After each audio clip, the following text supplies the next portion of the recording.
Assalamualaikum warahmatullahi wabarakatuh.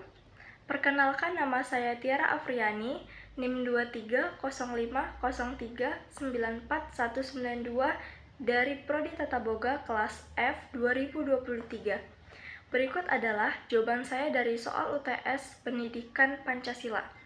Soal yang pertama, apa maksud dari Pancasila sebagai pandangan hidup dan contoh implementasi dalam kehidupan?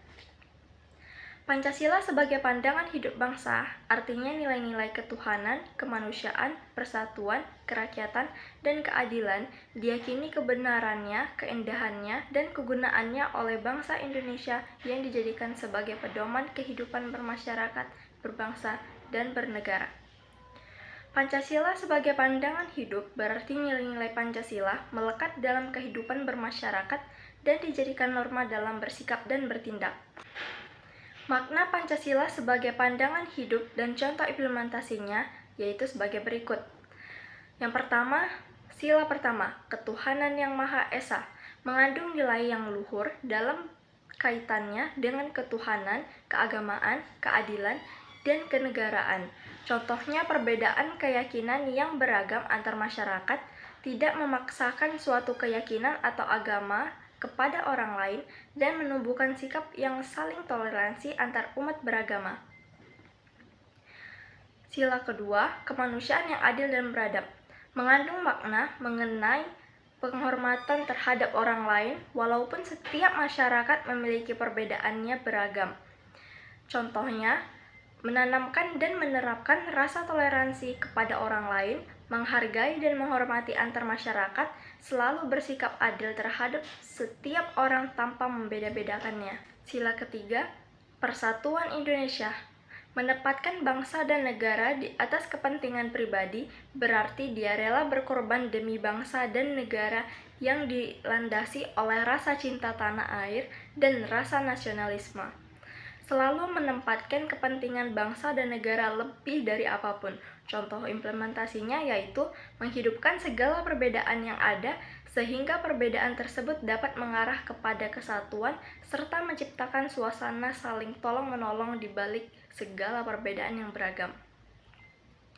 Sila keempat, kerakyatan yang dipimpin oleh hikmah kebijaksanaan dalam permusyawaratan perwakilan. Kerakyatan timbul karena adanya kesadaran bahwa manusia memiliki kedudukan, hak, dan kewajiban yang sama sebagai makhluk ciptaan Tuhan yang Maha Esa.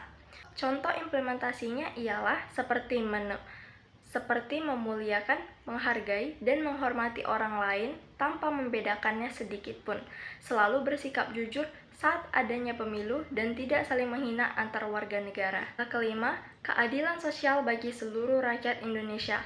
Perlu adanya kesadaran sikap yang adil antar sesama penjaga antara hak dan kewajiban serta menghormati harkat dan martabat orang lain.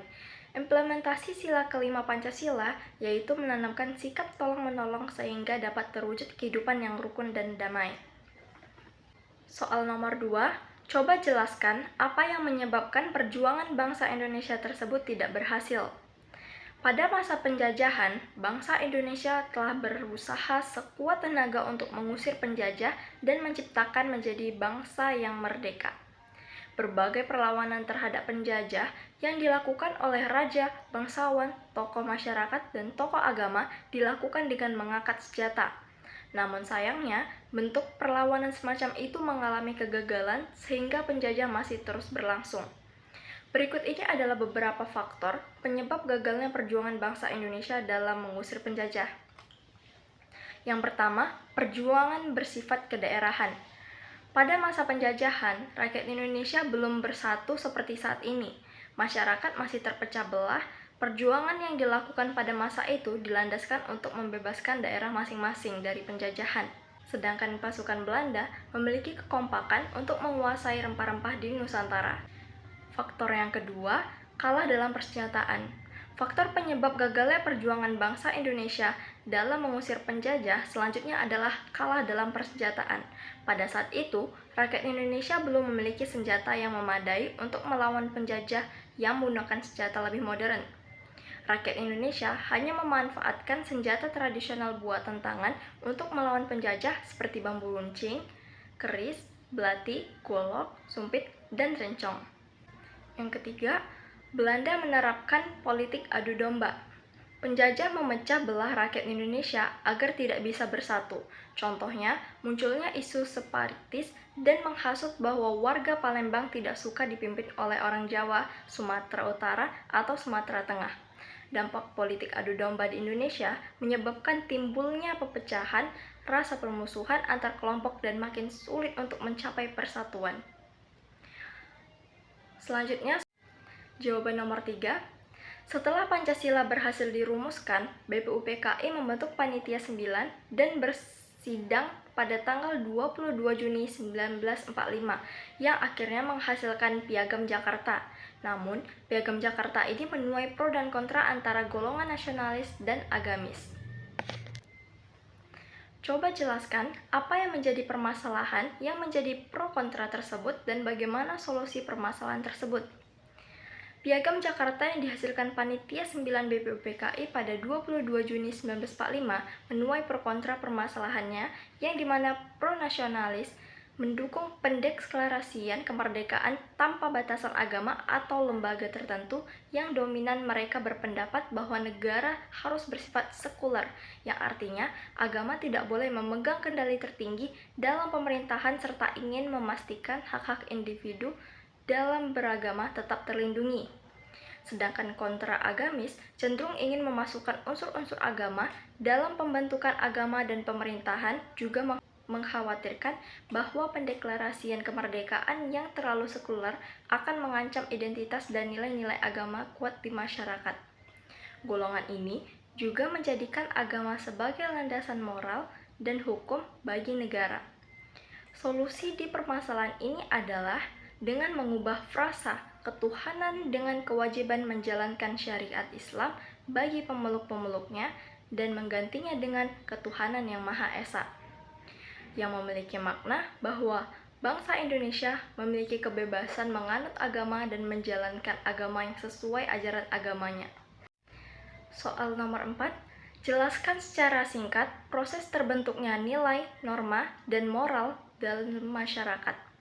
Suatu nilai terbentuk melalui proses sosialisasi.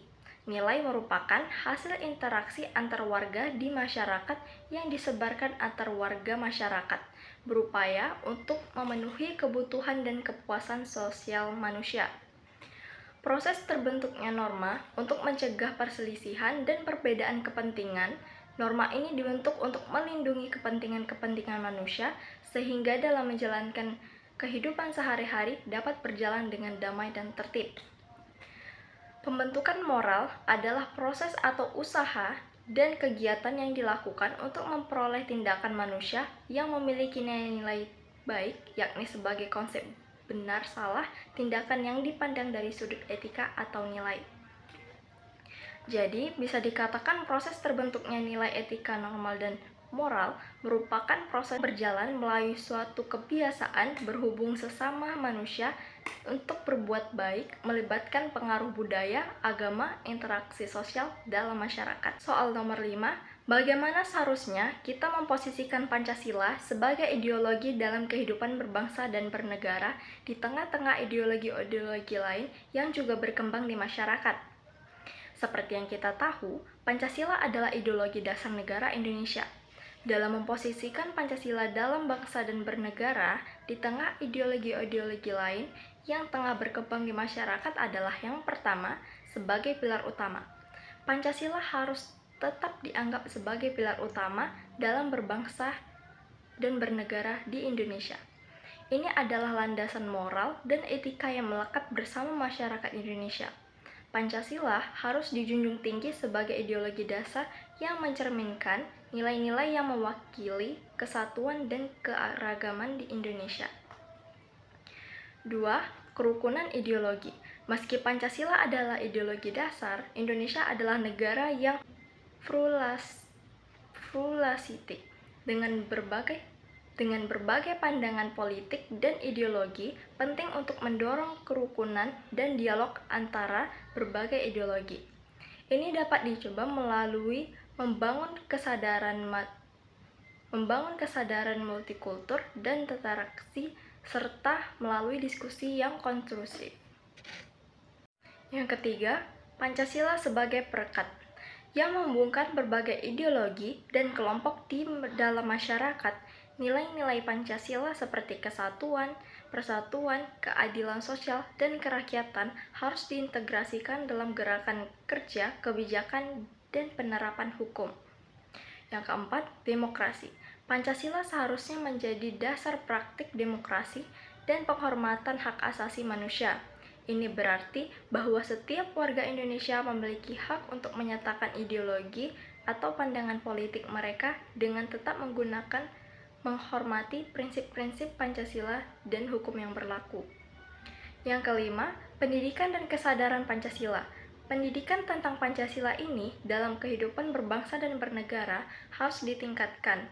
Ini termasuk dalam kurikulum sekolah dan program sosialisasi untuk memastikan bahwa warga Indonesia memahami makna dan nilai-nilai Pancasila. Sekian dari jawaban saya. Wassalamualaikum warahmatullahi wabarakatuh.